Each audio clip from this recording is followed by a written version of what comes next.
All right, so this is the third of the four macromolecules. We'll talk about proteins.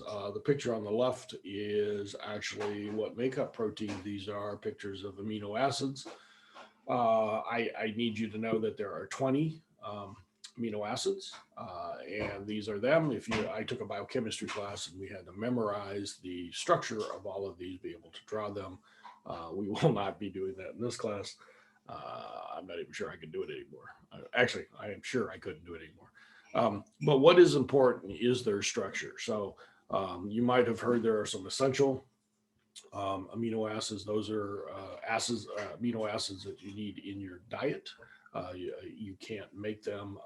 The other ones, your body can actually produce by converting others, but there are some that are essential that you have to have. Okay, so what we're going to do is we're going to look at what an amino acid actually looks like. And so here it's a little bit easier to see because it's a little bit closer. So here's an amino acid. Okay, well, and what you need to know is they're called amino acids because on one side they have an amine group, and on the other side they have a carboxyl group. So the amino comes from the amine group, and the carboxyl, or the acid comes from this, which is a carboxylic acid. Okay, so all of these have that. They have the hydrogen on the bottom. And then how they differ, the 20, is this one up on top here. And these are what we call the side chains or side groups. And these things are sticking out, and they're all quite a bit different. Now, when two amino acids come together and bond, you can see the water leaves. What you get is a carboxyl on one side actually combines with an amine on another, which makes a strong bond, covalent bond called a peptide bond. So sometimes proteins are called polypeptides. All right, so what I need you to know is once the protein is made, there are four levels of structure that a protein will take. And so there's what they call the primary structure, and the primary structure is just the amino acid chain. It is a long chain of amino acids in a particular order. Okay, so the important thing you want to know about structure in proteins is basically what does it look like and what kind of bonds are involved. Okay, so here what we're looking at is just a straight chain of amino acids, and the bonds are the peptide bonds. Now, what happens is when they are put into that chain, those side chains or side groups that stick out are attracted to each other. So what will happen is that primary structure will be bent. It'll be bent into one of two forms, an alpha helix here on the left or a beta pleat here on the right. So here we have two different structures. And then what I need you to know is that is caused by hydrogen bonds between the side groups. Okay, so hydrogen bonds.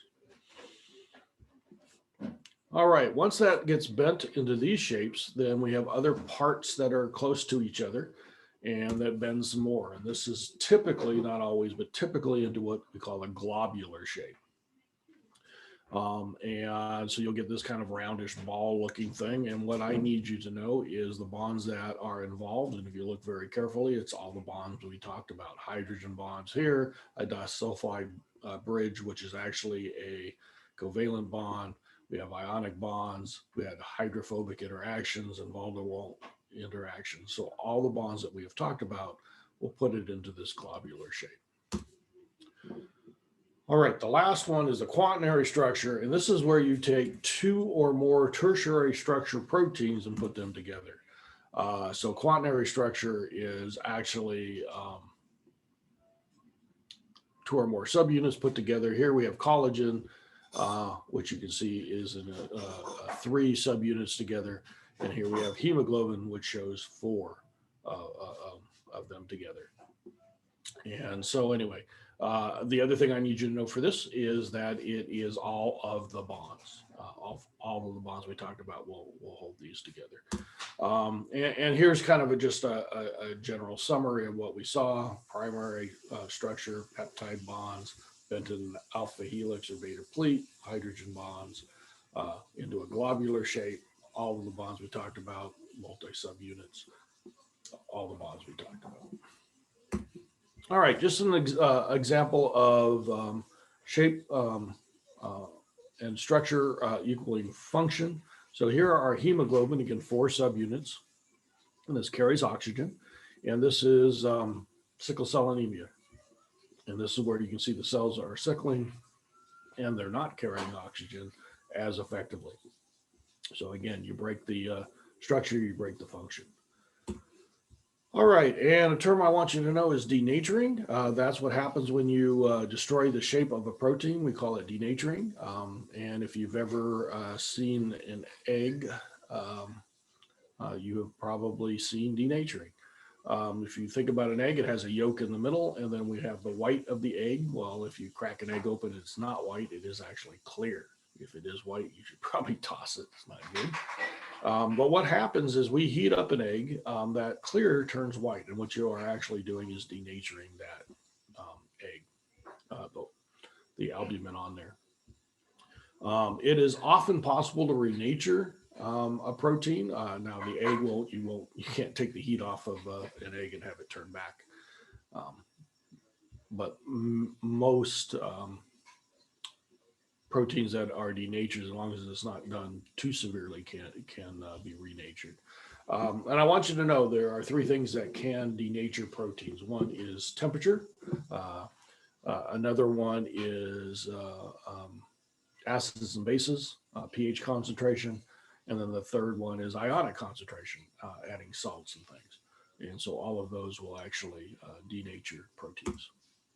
And then the last thing we'll talk about is a chaperone protein. Chaperone at a party or a high school or a middle school dance is a parent that kind of watches and helps and guides the youngsters. So a chaperone protein does the same thing. It's where that primary structure gets kind of put in, and this protein will help correctly fold a protein to get its unnatural shape. This is something we've known for a while, 20 years or so, but new studies are being done on these to kind of watch how it goes. All right, and let's talk about protein functions. Structural, we talked about collagen. Now we're injecting collagen in the lips to make them bigger. I don't know what the hell we're doing. But it's a structural storage. What does it store? Well, it's made up of amino acids, so this can store amino acids for use for later. One is transport. We have transport proteins. We'll see this with when we talk about membranes. We have hormonal coordination of body activities. We talked about steroids being lipid hormones, but we also have protein hormones. So coordinates body activities. Receptors, you're going to find out that with cell communication, some proteins act as receptors. And then movement. Muscle is made up of protein. Muscle does one thing, it contracts. And so we'll see that. And then defense acts as antibodies. Are proteins in our system. And we'll talk about that a little bit more. And then last but not least is enzymes, which will be part of next week's lab. And enzymes actually speed up reactions, and they are proteins. So there are the functions. So we will stop the recording.